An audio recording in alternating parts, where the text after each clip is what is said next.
Banh c'est le podcast qui explore le mélange des cultures occidentales et asiatiques. Je suis Thomas. Je suis Valentine, pose-toi avec nous et écoute ce qu'on t'a préparé. Banh c'est le podcast qui explore le mélange des cultures occidentales et asiatiques. Banh podcast se déguste sur le pouce, entre amis ou en famille, à toute heure de la journée, pour partager un bon moment et échanger sur des parcours de vie inspirants liés à l'Asie. Banh est un podcast créé et réalisé par Linda Nguyen et je vous retrouve un dimanche sur deux pour un nouvel épisode. Pose-toi avec moi et écoute ce que je t'ai préparé. Bonjour à tous et bienvenue dans ce nouvel épisode de Banh Podcast. C'est la saison 3. On a toujours la chance d'être accompagné et filmé par Sébastien Kong et son équipe avec Nicolas, Mohamed, Vincent et Julie. Donc merci à eux. Pour ce nouvel épisode, j'ai le plaisir de recevoir Valentine et Thomas de l'association AJCF. C'est l'association des jeunes Chinois de France. Et on est accueillis dans les locaux de l'association des Chinois résidant en France. Salut Thomas, salut Valentine, comment allez-vous ? Salut Linda, ça va bien? Coucou Linda, ça va très bien et merci de nous interviewer et de nous faire qu'on puisse raconter ce qu'est la JCF. Merci à vous d'avoir répondu à l'invitation. Et du coup, moi, la JCF, je connais, on va dire, depuis que j'ai commencé Banh Podcast, j'ai pu voir un peu vos activités à travers certaines actions que vous avez faites, notamment durant la crise sanitaire, avec cette vidéo qui s'appelle We Belong Here. C'était pour sensibiliser à la lutte contre le racisme anti-asiatique. Et on s'est recroisés sur différents événements et on a co-créé ensemble aussi des événements ensemble, notamment lors du Nouvel An lunaire pour l'année du Tigre en 2022 et puis à la mairie du 13e, c'est ça. Et dernièrement, du coup, pour l'Asian Street Food Festival, donc le festival qui a rassemblé pas mal de gens autour des cuisines asiatiques. Et on était 3 associations pour le faire, donc la JCF, donc vous, Banh Podcast et aussi une association cambodgienne. Alors la JCF vient de fêter ses 13 ans d'existence. Aujourd'hui, vous avez 500 nouveaux membres tous les ans, en fait, qui vous rejoignent. Et votre association, c'est une association des plus actives pour les jeunes Chinois de France. Moi, je voulais savoir comment est née la JCF, du coup, en 2009. Du coup, la JCF a été créée en juin 2009, justement en plus dans le quartier où on se situe, qui est le quartier du Marais. On est au cœur de Paris, dans le 3e arrondissement, à côté en plus d'un des plus anciens quartiers chinois de Paris. Et à l'époque, c'était vraiment quelques jeunes, voilà, à l'époque, qui avaient ressenti ce besoin de se rencontrer, de partager des choses ensemble, de discuter de sujets qui les rassemblaient, sur l'identité, voilà, qu'est-ce que c'est que être chinois en France, être français d'origine chinoise en l'occurrence. Et ça s'est vraiment créé comme ça, vraiment au tout début c'était parti de pas grand chose, hein. C'était dans un des restaurants juste à côté, parce que le président fondateur était là-bas. Et donc petit à petit au final ça a pris de l'ampleur, parce que les messages qui étaient qu'on voulait faire passer via l'association avaient pris de l'écho chez pas mal de gens.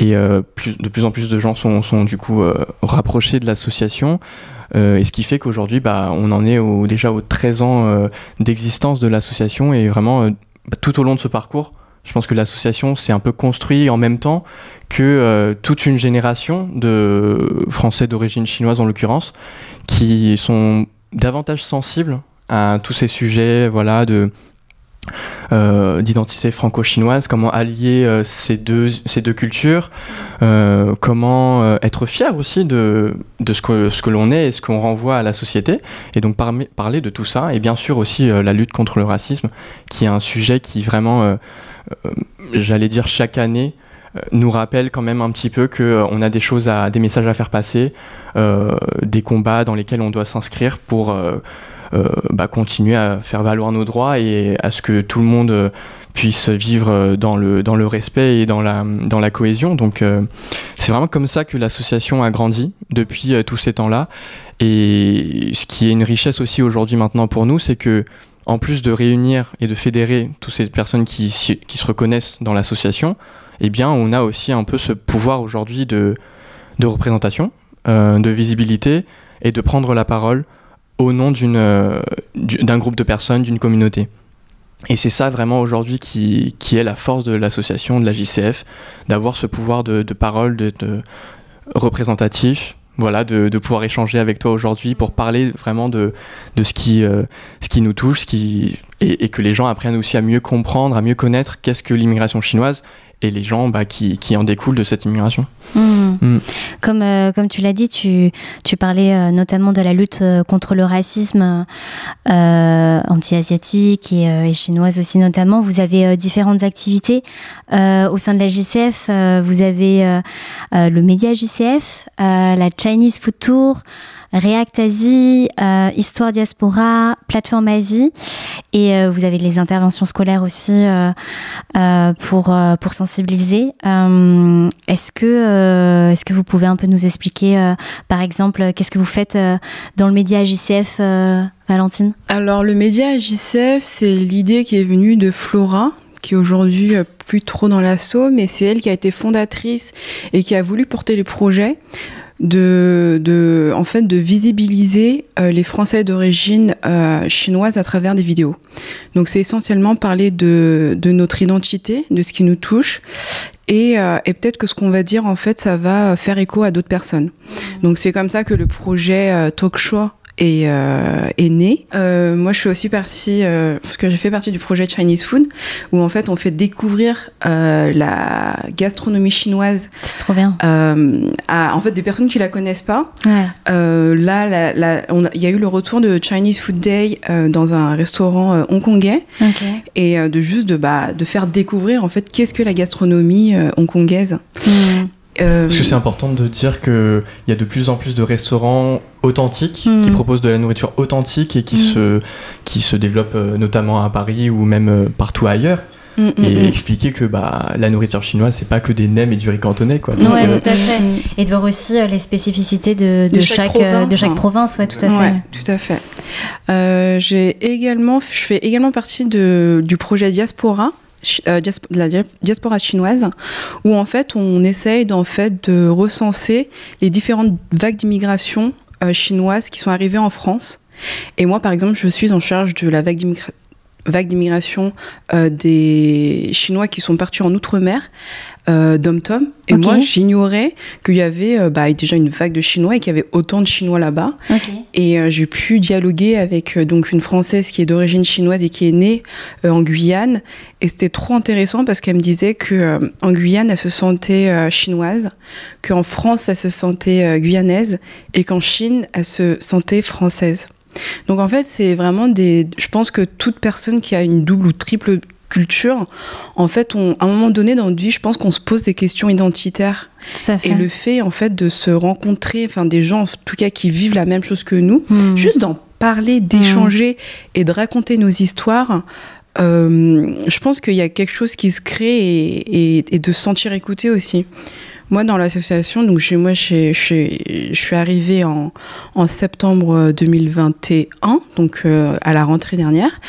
Et c'est dingue les histoires que j'ai entendues, trop intéressantes. Et bien qu'il y ait une similitude, bien sûr, parce qu'on est française d'origine chinoise, mais chaque histoire est singulière. Tout à fait. Donc l'histoire de Thomas est encore différente de la mienne, qui est différente de tous les autres membres. Et de s'échanger, moi, ça me nourrit beaucoup. Non, mais et juste pour compléter, parce que je suis d'accord avec ce que Valentine elle dit, c'est que finalement aujourd'hui aussi l'association, pourquoi est-ce qu'il y a autant de gens qui se retrouvent dans ce qu'on fait ou dans ce qu'on raconte, c'est parce que c'est une plateforme d'échange, de partage d'expériences, d'échange avec d'autres personnes, de comprendre comment est-ce que les autres ont grandi, peut-être dans des situations similaires ou complètement opposées. Et ça, franchement, ça nous grandit aussi. Et vraiment que chaque personne se dise ça peut être comme ça ou autrement, et que en fait aussi la diaspora chinoise ou les Français d'origine chinoise de manière générale, c'est pas les Chinois et on sait pas trop ce qui se passe, c'est plein de gens, c'est beaucoup de personnalités différentes qui composent tout ça, et c'est ça la richesse qu'on arrive aujourd'hui à à retrouver dans l'association. Et par exemple, là, tu parlais de cette fille qui est chinoise en Guyane. C'est quoi l'histoire de l'immigration chinoise en Outre-mer ? La première vague, c'était dans les années fin 1800, début 1900, où en fait, ils ont eu besoin de main-d'œuvre suite en fait, à l'abolition de l'esclavage, de travailleurs pour en fait aller travailler dans les champs, dans les rizières. Et ils ont fait appel à des travailleurs chinois qui étaient payés au début pour y aller. Et puis en fait, de fil en aiguille, qui ramènent leur famille. Ouais. Et là, donc c'est vraiment des histoires. Elle, je crois que c'était la 3e ou 4e génération, alors que nous, moi, je suis la 2e génération. Donc ils sont arrivés beaucoup plus tôt que nous, quoi. Ok. Et je voulais revenir du coup pour la lutte contre le racisme anti-asiatique et les interventions scolaires. Aujourd'hui, est-ce que ça a évolué par rapport à quand ça a commencé en 2009 ? Est-ce qu'il y a encore beaucoup d'éducation à faire pour les interventions scolaires ? Est-ce qu'il y a beaucoup de choses ? Est-ce que les mentalités ont évolué par rapport à ce sujet ? Je pense que, en tout cas, ce qui est sûr, c'est que depuis 2009 ou depuis toutes ces années, je pense que la société a évolué dans le sens où on en parle. Avant, on n'en parlait pas du tout. Moi, quand j'étais petit, Facebook je sais même pas c'était quoi les réseaux sociaux à l'époque, on ne nous voyait pas. On ne savait pas, qu'est-ce que c'est qu'être chinois en France, qu'est-ce que c'est qu'être asiatique en France. C'était très flou. Et aujourd'hui, grâce aux réseaux sociaux, grâce à ces médias, comme Banmi Podcast, comme beaucoup d'autres comptes Instagram, des comptes sur YouTube qui en parlent, ça, je pense que il y a un travail qui est fait déjà et qui fait que les prochaines générations, eux, ils vont pouvoir s'identifier, se retrouver dans ce que nous, on est en train de se dire là tout de suite. Et ça fait évoluer, je pense, petit à petit. Mais quoi qu'il en soit, je pense que c'est quelque chose qui doit se faire sur le long terme.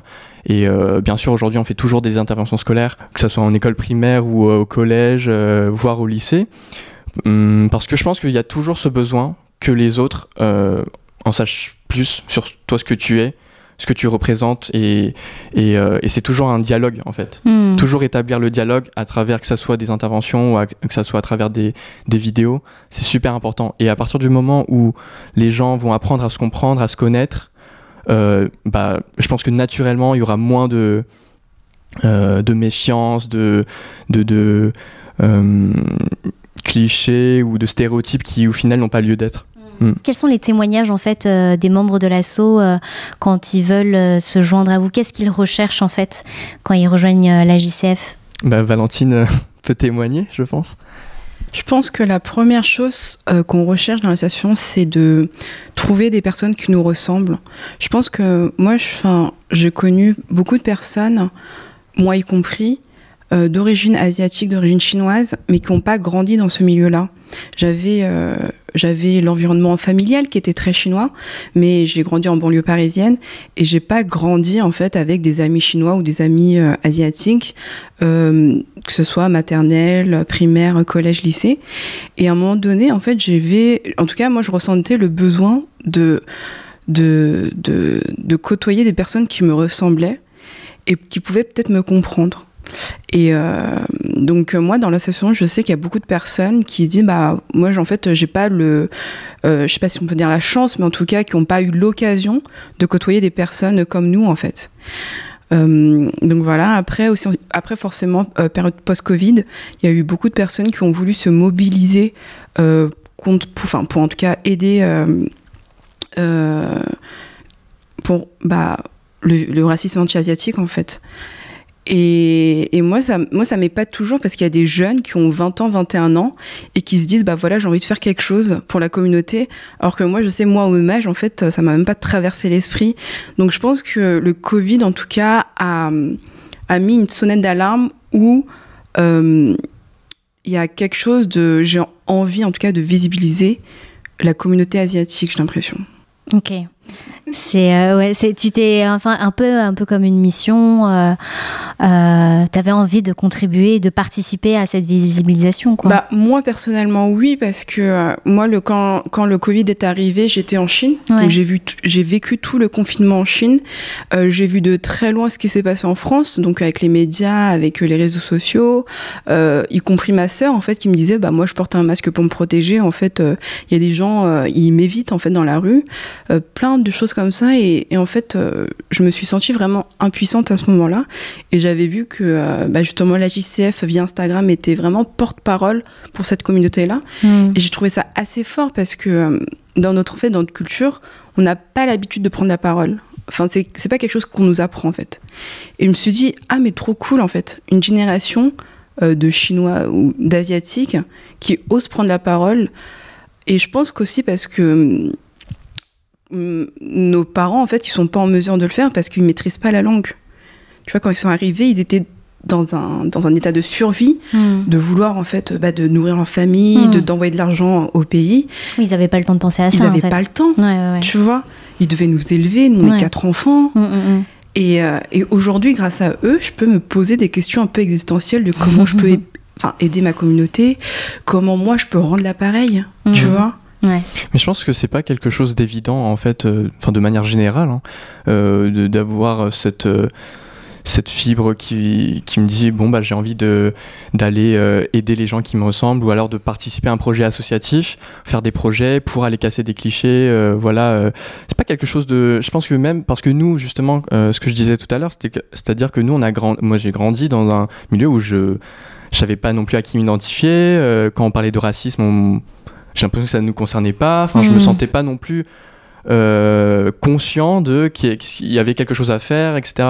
ou quoi. Et après, je pense que beaucoup de gens qui arrivent dans l'association, c'est aussi l'opportunité, l'échange avec les autres personnes qui font que il y a cette conscientisation un peu de ce sujet et qui fait qu'on a envie d'aller plus loin. Mais après, de manière plus large, il n'y a pas que la lutte contre le racisme, il y a aussi d'autres sujets comme la promotion de ce que nous on a hérité, la culture chinoise, qu'est-ce que c'est que l'identité franco-chinoise, etc. Donc il y a plein de sujets, je pense, qui ont fait que les gens qui arrivent aujourd'hui s'y retrouvent et ont envie de partager avec nous ce qui les intéresse aussi. Banni, c'est le podcast qui explore le mélange des cultures occidentales et asiatiques. Je vais à la rencontre de personnes qui sont liées à l'Asie. Alors, on sait que vous êtes chinois, Valentine et Thomas, mais comment est né ce lien du coup à l'Asie? Comment vous l'avez un peu conscientisé, vous, de votre côté? Du coup, je suis française d'origine chinoise, mais au-delà de ça, en fait, moi, depuis toute petite, je rentrais quasi tous les étés en Chine avec mes grands-parents. Donc j'avais un lien assez fort avec la Chine parce qu'en fait, pour moi, c'était grandes vacances, c'est égal à la Chine. Donc j'ai un peu aussi vu l'évolution de la Chine, en fait, depuis toute petite. Et du coup, mon lien... Et même, en fait, à la maison, papa, il parle très mal français. Du coup, en fait, on est obligé de parler chinois à la maison. Donc, ce qui nous force en fait aussi d'avoir appris le mandarin. Et moi, aujourd'hui, je rencontre plein de personnes qui sont françaises d'origine chinoise, mais qui malheureusement ne parlent plus la langue et qui ont parfois perdu le dialogue, ou en tout cas un dialogue un peu difficile avec les parents, parce que nous, on parle, notre langue maternelle est le français, et eux, c'est le chinois. Et des fois, c'est compliqué de dialoguer quand c'est pas nos langues maternelles. Ouais. C'est un peu lost in translation, mais dans la famille. Ouais, et c'est trop dommage parce que moi je trouve ça hyper important de garder ce lien avec déjà la famille, en plus nos parents. Donc voilà, mon lien avec l'Asie, c'est très très famille. Et toi, Thomas? Moi aussi, au final, et ce qu'on disait tout à l'heure en off, c'est que peut-être qu'on n'est pas assez représentatifs, nous deux, Valentine et moi-même, parce qu'au final, dans l'association, on a rencontré quand même beaucoup de gens qui justement sont plus ou moins éloignés de leurs origines chinoises ou asiatiques. Et moi, un peu comme Valentine, au final, j'ai eu la chance de pratiquer le mandarin dès mon plus jeune âge. J'ai même fait 2 ans d'école primaire en Chine quand j'étais... du coup, j'ai pas fait la CM1 et la CM2 en France. J'étais en Chine pour aller mieux étudier le mandarin, apprendre à l'écrire, etc. Donc finalement, j'ai gardé vraiment beaucoup de mon héritage culturel chinois, que j'entretiens aujourd'hui toujours d'ailleurs, en regardant que ce soit des émissions, des séries, ou en écoutant de la musique, ou enfin peu importe. Du coup, je pense que j'ai la chance d'entretenir toujours ce lien très fort avec ce que moi je représente, au vu des autres personnes que je côtoie dans la vie de tous les jours. Et ce qui n'est pas forcément le cas d'autres personnes qui sont quand même aussi nombreux. Après, je pense qu'on peut dire aussi que nous tous les deux, on est issus de l'immigration de Wenzhou, donc, et qu'on appelle les Wen de manière familière. Je pense que des gens se reconnaîtront. Mais c'est une ville en Chine côtière et plus de la moitié de l'immigration chinoise en France, et notamment dans la région parisienne aujourd'hui, elle est issue de cette ville-là, de cette région-là. Et finalement, en fait, c'est une immigration qui est venue assez tardivement dans la fin des années 80, début 90, et on a toujours de la famille en Chine. Comme Valentine, je retournais très souvent pendant les vacances voir mes grands-parents qui sont là-bas. Donc il y a un lien très fort en fait qu'on a réussi à garder. Et ce qui n'est pas forcément le cas d'autres migrations chinoises en France, et je pense notamment aux personnes d'origine Tétchou qui sont passées en plus par l'Asie du Sud-Est, donc le Vietnam, le Cambodge, le Laos, qui du coup eux dans leur identité entremêlent encore plus une complexité ou d'autres identités que nous on connaît pas vraiment, mais qui bien sûr ont cette origine chinoise, mais du coup de cette histoire, enfin de ce côté historique, voilà, peut-être que ces personnes qui sont de cette origine-là, souvent ont plus ont moins de liens peut-être avec ce que représenterait la Chine ou la culture chinoise pour eux. Parce qu'au final, eux, on peut dire qu'ils sont un peu 3e, 4e génération. Enfin, si on doit compter en génération. Ouais. Moi, mes parents sont chinois. Enfin, c'est plus simple. Donc, je pense que, ouais, moi, j'ai gardé vraiment ce lien très fort. Mais voilà, je pense que c'est ça qui est intéressant aussi du coup de rencontrer d'autres personnes qui partagent pas la même expérience, mais on s'échange à travers les événements de l'association et beaucoup justement on me disait moi j'aurais eu cette envie de mieux apprendre le mandarin, de pouvoir parler avec mes parents dans un dialecte ou je ne sais quoi pour justement garder un peu cette continuité. Parce que je pense que tu es d'accord, c'est qu'il y a beaucoup de gens qui aujourd'hui viennent dans l'association parce qu'ils ont manqué ça. Ouais. Et ouais. Et du coup, ils peuvent trouver ou retrouver ça grâce à l'asso, avec les différentes activités, la Chinese Food Day. Je pense que ça comble un peu justement ce manque d'une part d'identité qui a manqué peut-être. Et ouais, je pense que ça doit être réconfortant aussi de pouvoir échanger avec d'autres personnes. Et forcément, quand on partage des expériences un peu plus similaires, c'est plus facile de se faire comprendre. Et quand on est compris, forcément, c'est apaisant. Toi, Thomas, tu n'avais pas forcément un manque à combler, vu que tu as été un peu bercé par la culture chinoise, que tu as vécu là-bas. Pourquoi tu as décidé de rejoindre l'association ? Ça va être marrant à raconter parce que j'ai l'impression que les histoires sont un peu comme ça à chaque fois. C'est que je suis un peu tombé dans l'association par hasard. C'est-à-dire que j'avais une amie qui faisait déjà partie de l'association et qui faisait partie justement du projet Chinese Food à l'époque.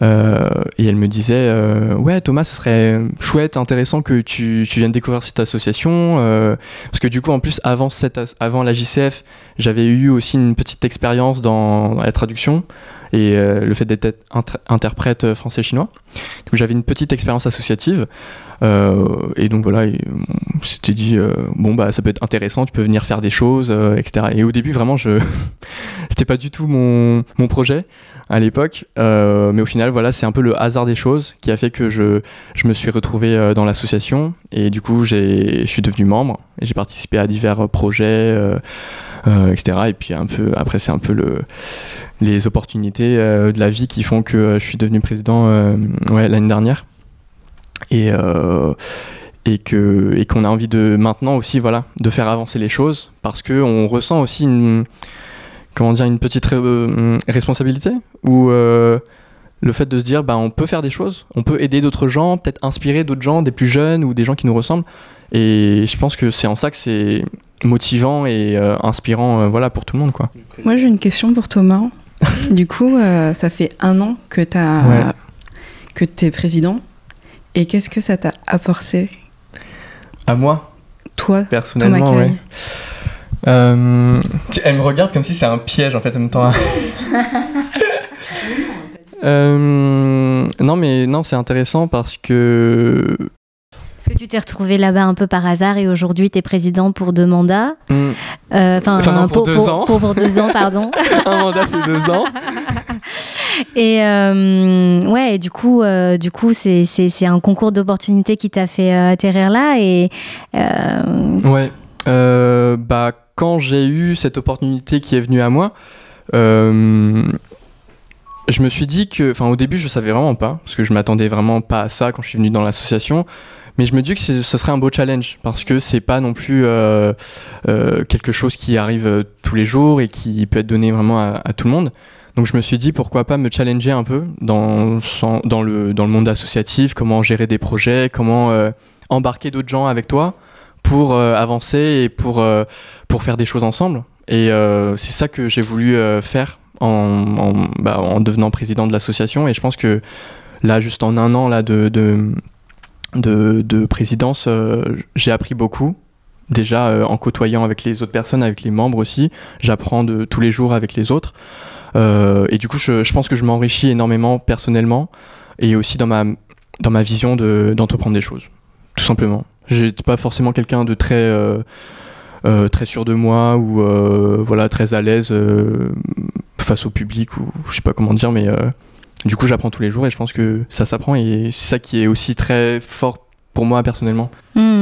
Ouais, donc t'as pas eu peur, tu t'es lancé et en même temps ça t'a donné plus de confiance, les épaules pour encore plus prendre la parole et... Ouais, aussi. Ok. Ouais. Alors Valentine, tu nous as expliqué tout à l'heure un peu pourquoi tu as rejoint la JCF, parce que tu étais en Chine et que tu voyais un peu ce qui se passait en France. Moi, je suis assez touchée par les différentes stories que tu peux poster sur Instagram. Et il y a un message que tu avais posté à un moment donné. Je pense que c'était pendant la crise sanitaire. Et tu disais, est-ce qu'on peut être moins dans les clichés préjugés ? On dit que, et plus essayer de comprendre l'autre, celui qui ne nous ressemble pas. Est-ce qu'on peut dialoguer, converser, mener des débats, mais surtout s'écouter et se mettre à la place de l'autre, essayer de chercher à comprendre pourquoi il pense comme ça et pas comme nous. Et quand bien même être en désaccord, se respecter mutuellement. Je suis en Chine depuis décembre 2019 et je vois une montée du sentiment anti-asiatique / chinois en France et même ailleurs. Des Asiates qui se font discriminer, attaquer et ça me fait mal au cœur. Parce que les gens mélangent tout, parce qu'ils pensent que nous sommes responsables du virus, des peuples opprimés, parce que les médias n'arrêtent pas de diaboliser la Chine et son peuple. De là où je suis, je me suis demandé ce que je pouvais faire. C'est d'éduquer, c'est de montrer que la Chine dans laquelle je vis au quotidien est différente de celle que vous voyez à la télé. C'est de partager notre culture, c'est d'échanger.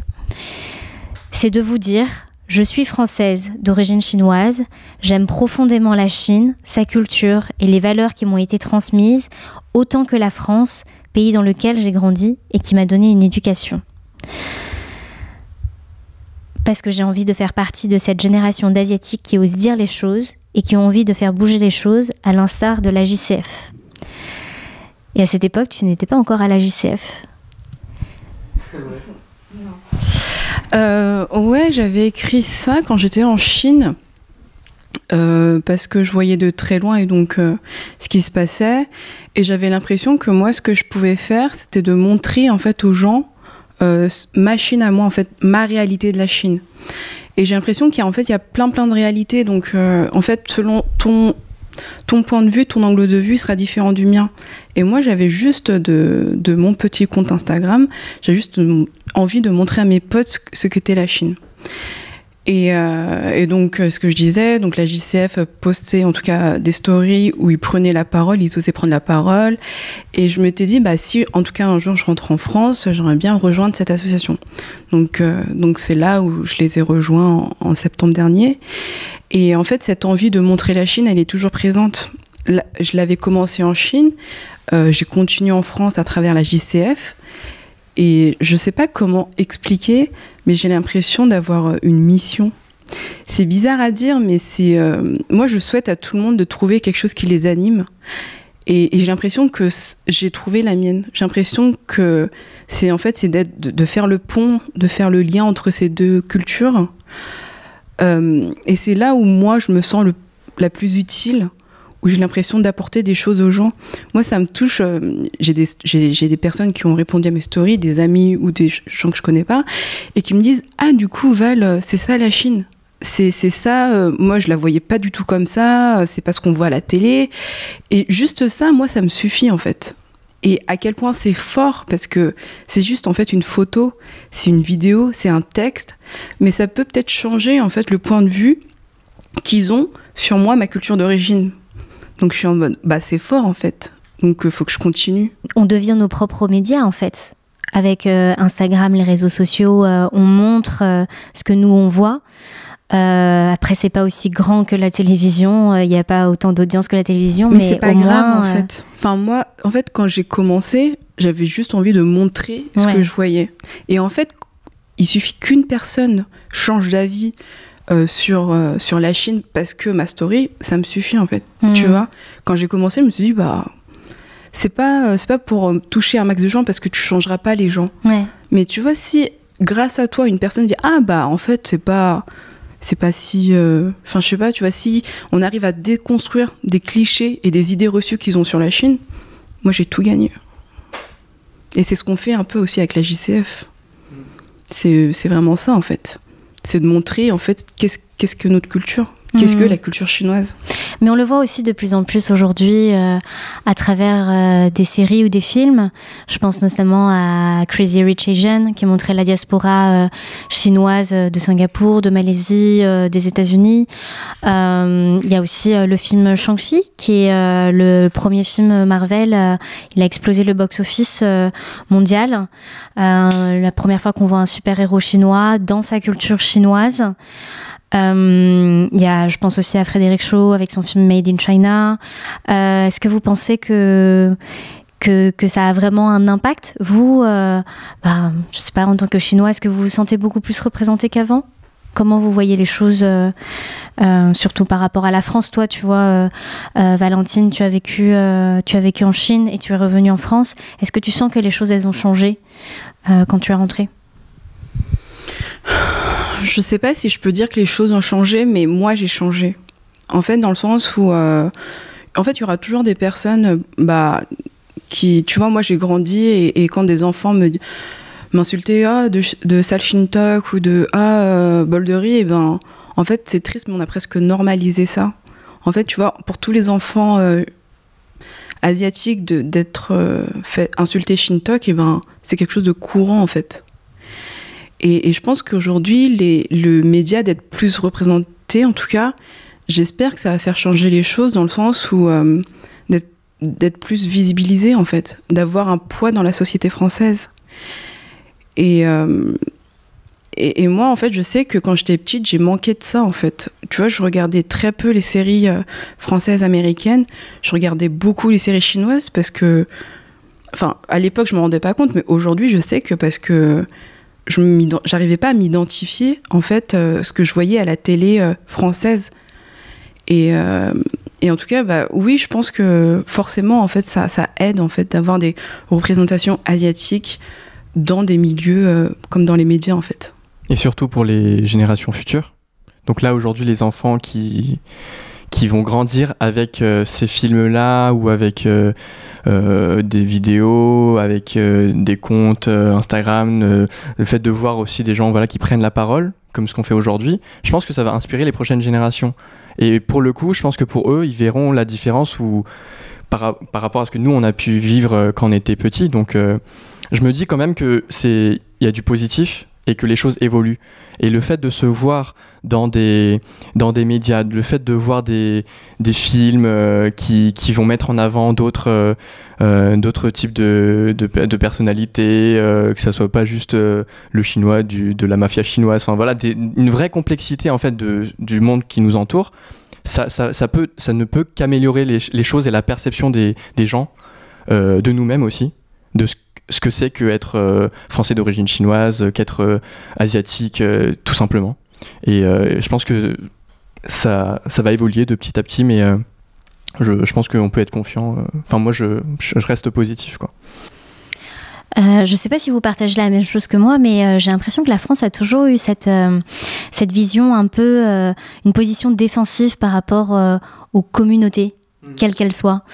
Là, le fait d'être une association des jeunes Chinois de France, est-ce que parfois vous avez des critiques ? Est-ce qu'on vous taxe de communautariste ? Est-ce que, comment vous justifiez le fait de vous réunir en tant que jeunes Chinois de France ? Je pense que tu as raison dans le sens où, en France, déjà, l'emploi, le terme communauté, il y a c'est connotation négative. Enfin, souvent, quand on parle de communauté et voire de communautarisme, souvent c'est très mal vu. Et du coup, comment on fait dans ces cas-là pour arriver à mieux expliquer ce qu'on est en train de faire?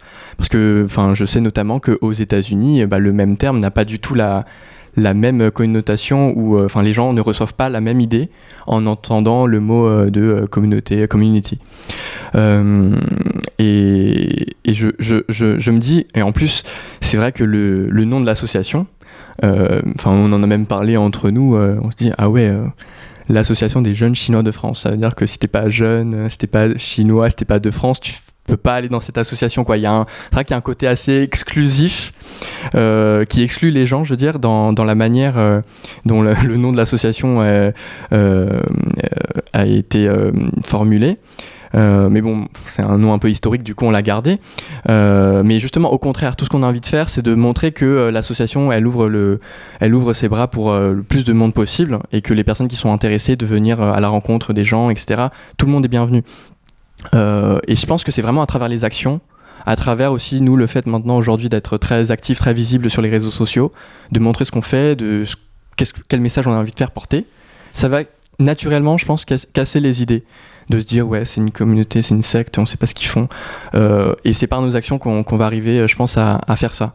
Et bien sûr, après, si le terme communauté est mal vu ou a une connotation négative, parfois, c'est vrai que du coup, je sais pas si c'est bien ou pas, mais parfois, du coup, vu que j'entends ça, je préfère ne pas l'utiliser et je vais dire la diaspora chinoise.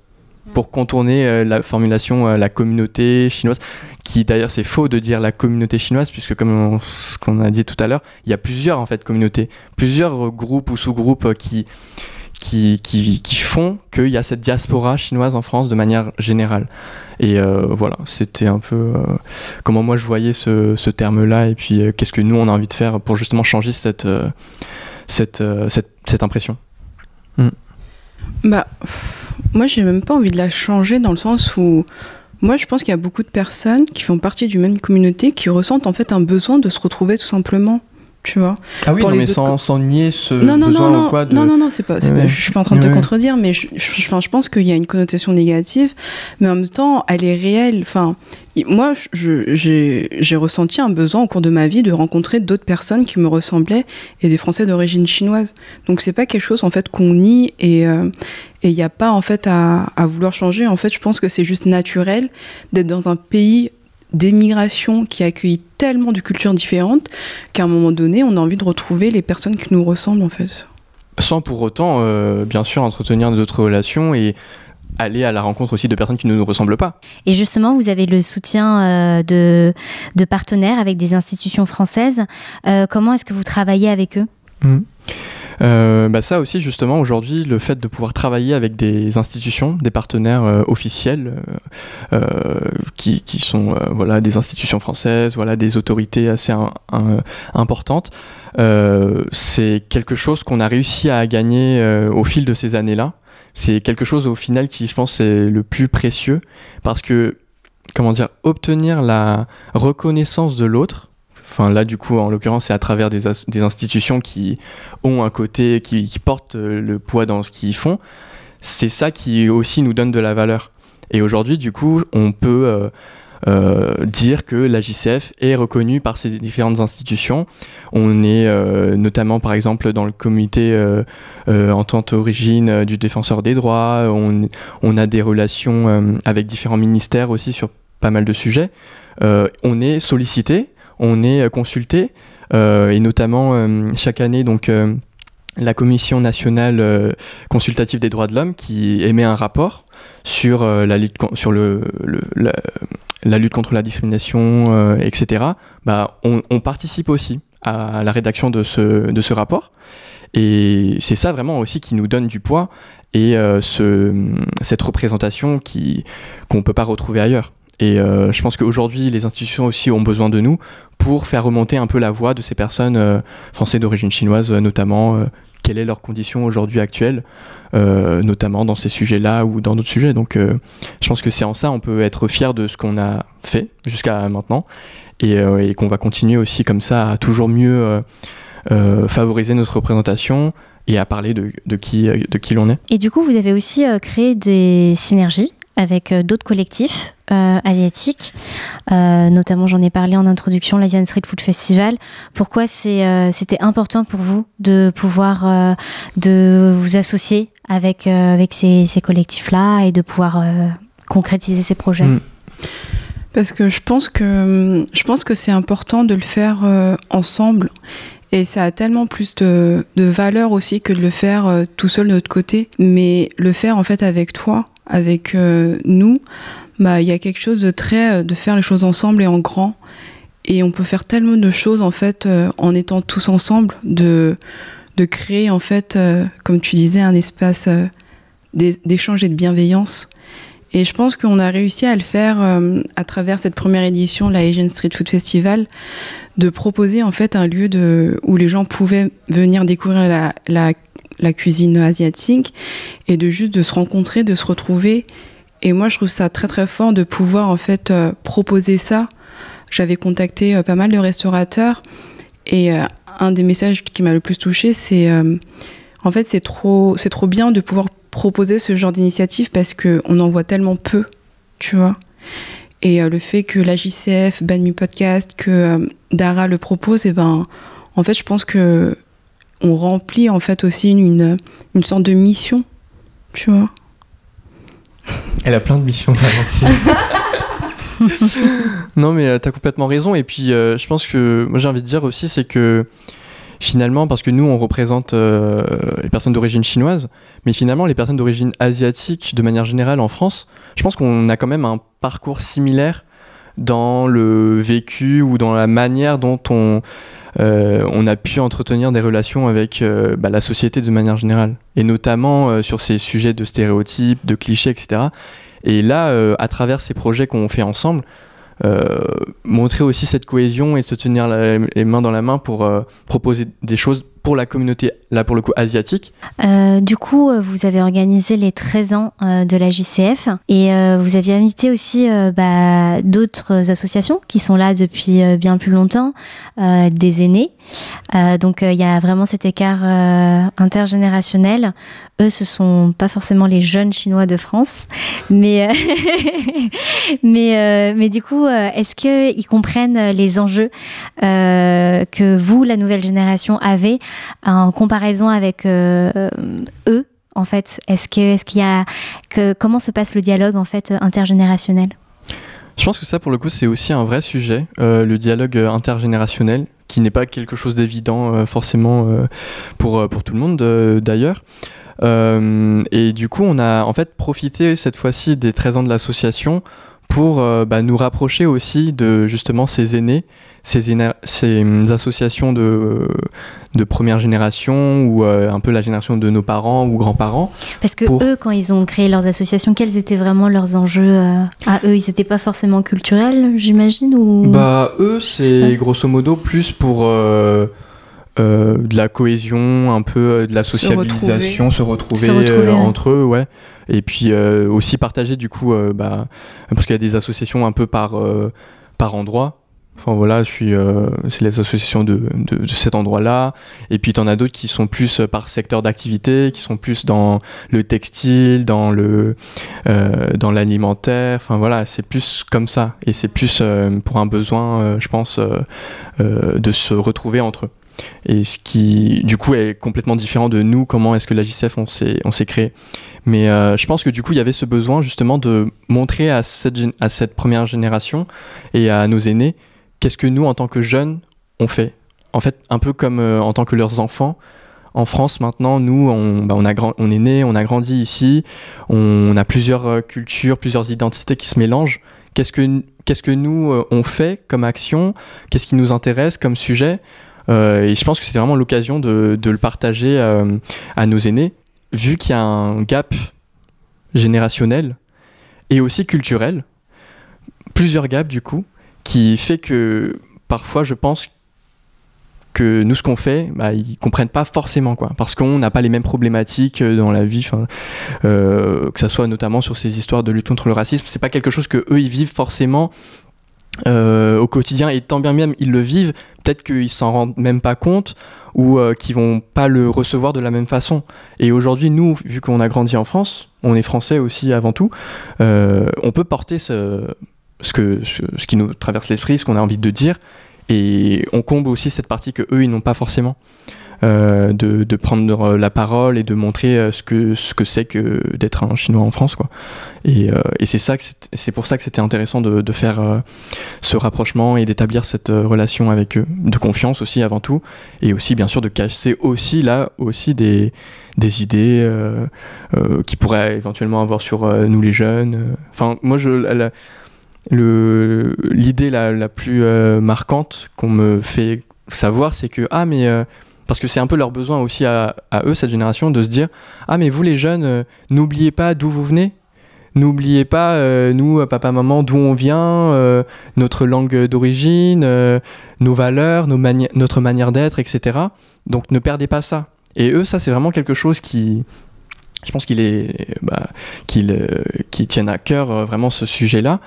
Et bon, bien sûr, avec plein de profils différents, mais je pense que nous aussi, l'idée, c'est de dire, non, on n'a pas laissé tomber ça. Et au contraire, on a envie de montrer et de dire aussi qu'on est fiers d'être d'origine chinoise et d'hériter de cette richesse. Parce que je pense que, peu importe dans quel milieu on se situe, plus on peut avoir de richesse culturelle, mieux c'est, quoi, forcément. Mmh.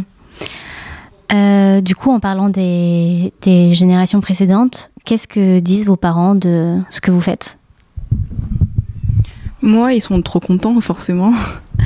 Non, mais ils sont très très contents que je puisse déjà continuer de nouer des liens avec la Chine.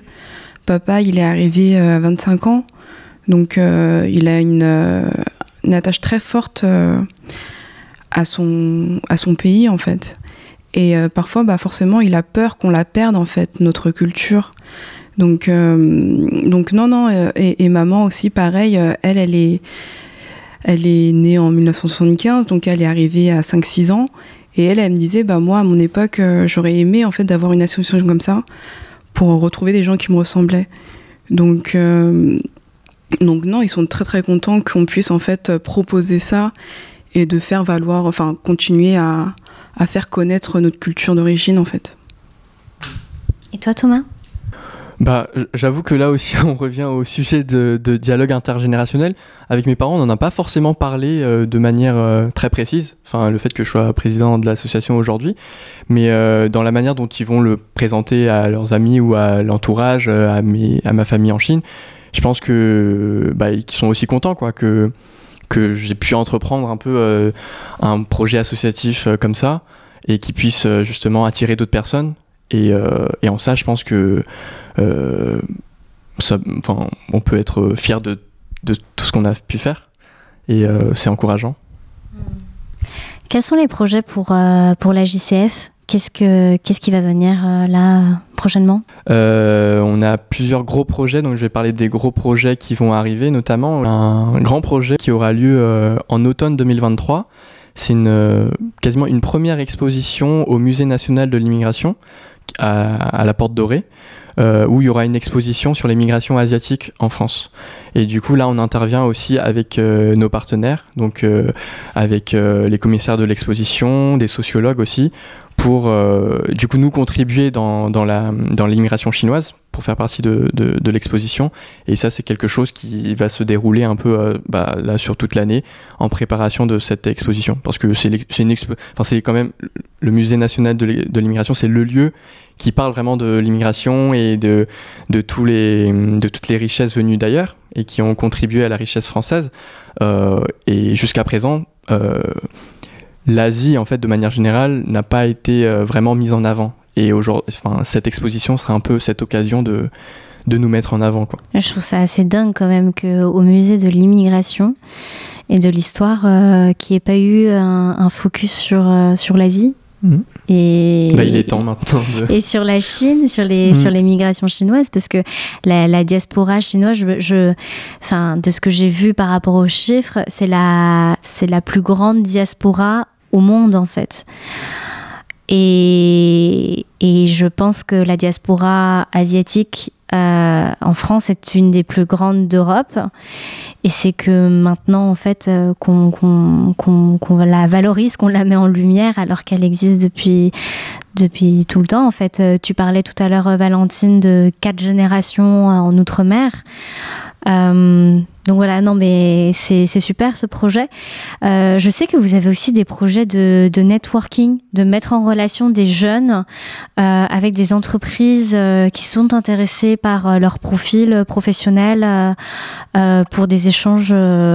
Complètement. Et le projet de networking, c'est aussi un projet assez récent, justement, qui est né parce que les membres avaient ressenti aussi ce besoin, au-delà de parler bien sûr de tous les sujets qu'on a abordés là jusqu'à présent, de se rencontrer, mais aussi dans un cadre professionnel. Voilà. Mais je pense pour l'association aussi, c'est de montrer en fait qu'aujourd'hui la diaspora chinoise, elle est présente dans plein de secteurs d'activité différents. Que les gens sont peut-être ingénieurs, comptables, mais ils peuvent aussi être cinéastes ou top modèles, enfin que sais-je. Et c'est ça aussi, donner de la visibilité à ces nouvelles générations qui sont un peu vraiment partout dans tous les secteurs d'activité. Et ça qui est aussi intéressant de voir ça, parce que même nous, on connaît pas forcément tous les profils. Super.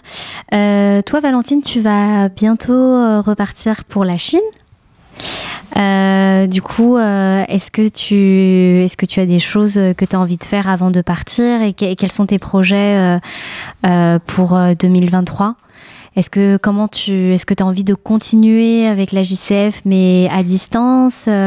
Qu'est-ce que tu aimerais faire par rapport à cette mission que tu t'es donnée ? Non, je pense que la JCF m'a beaucoup apporté. J'ai beaucoup appris. Ça m'a conforté dans l'idée qu'il y avait quelque chose à faire et que je pouvais peut-être apporter quelque chose aux gens. Que peut-être qu'à travers, à travers mon regard, ils pouvaient peut-être découvrir la Chine. Et je pense que je rentre du coup le 1er janvier 2023. C'est un peu symbolique je commence un nouveau chapitre de ma vie. Et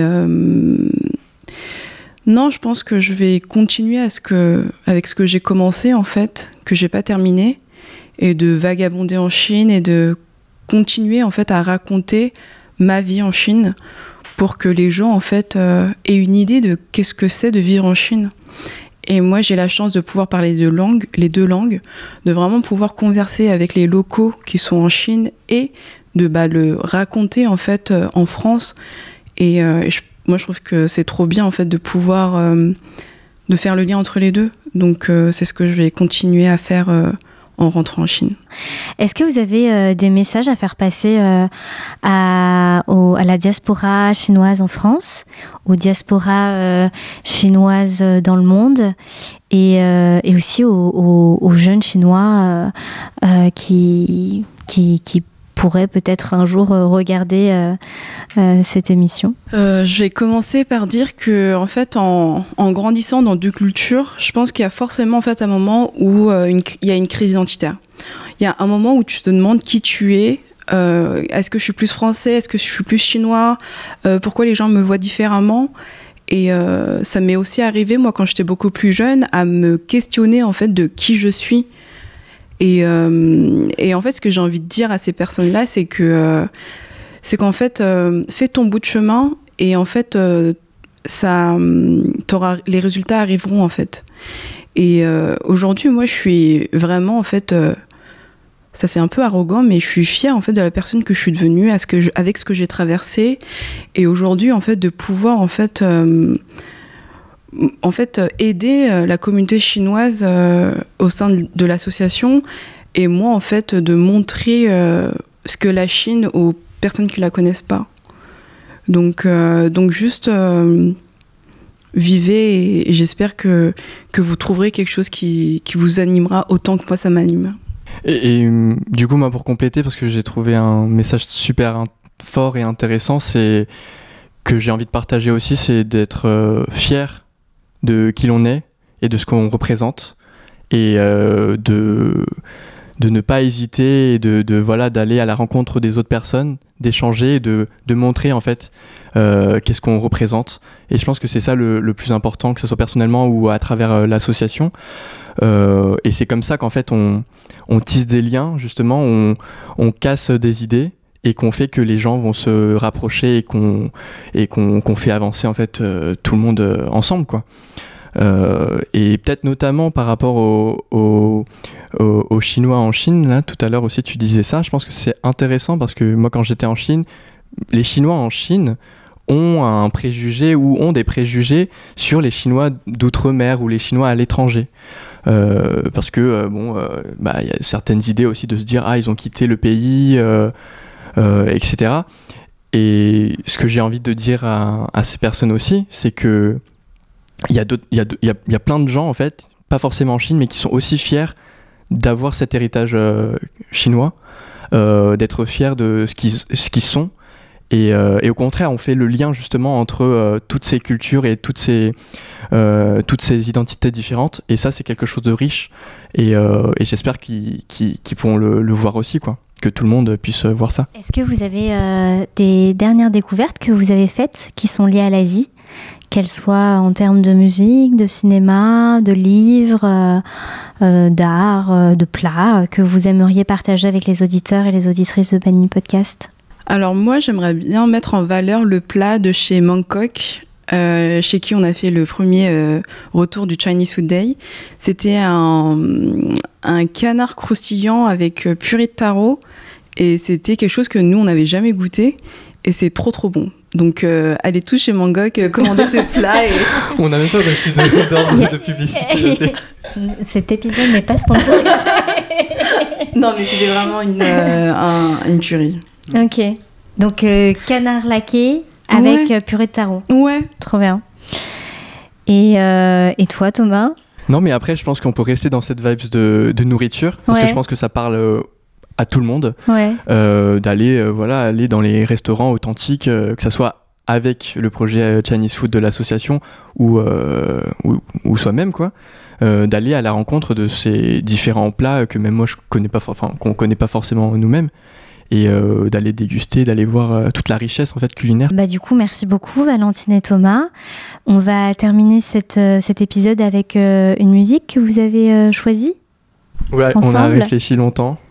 Et je pense qu'on a choisi une musique qui parle de manière très large, notamment aux personnes d'origine chinoise qui ont grandi en France, qui parlent ou qui parlent pas chinois. Tout le monde connaît cette chanson, j'ai l'impression. Donc, c'est la chanson Tonghua, qui veut dire conte de fées, conte d'enfants. Et je sais pas pourquoi, mais c'est une chanson, quand j'étais en Chine, je me rappelle, je devais avoir 7-8 ans, et en fait on entendait partout dans les rues, et en rentrant, moi tout le monde la connaît, quoi, la chanson. Ouais, mais pour moi, je vais me faire crier dessus, mais pour moi c'est une chanson qui date des années 2000, qui est un peu dépassée, mais pour le coup en France, je sais pas pourquoi tous les jeunes, tout le monde la chante dans les colonies de vacances, dans les écoles, tout le monde. Donc c'est pour ça qu'on a choisi cette chanson.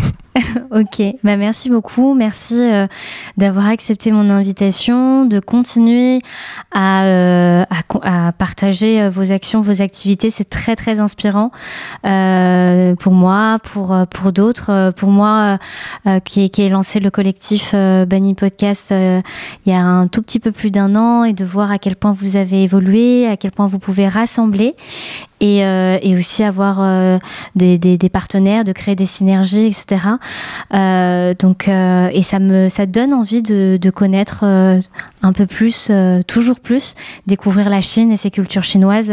Et moi, j'étais en Chine plusieurs fois dans mon passé quand je travaillais en Asie. Et c'est vrai que j'étais hyper étonnée de ce que je pouvais voir, de sa modernité, de sa créativité, de ses paysages. J'avais une idée un peu toute faite de la Chine par rapport à ce que je voyais à la télévision, et ça s'arrêtait à là. Et je suis contente d'avoir pu mettre les pieds là-bas, et puis de voir aussi qu'il y a des gens comme toi, Valentine, comme toi, Thomas, qui contribuaient à déconstruire ces idées toutes faites qu'on nous a données, et pouvoir proposer d'autres récits, et d'agrandir la famille AJCF pour justement continuer à partager tout ça. Merci beaucoup, Merci, Linda. Merci.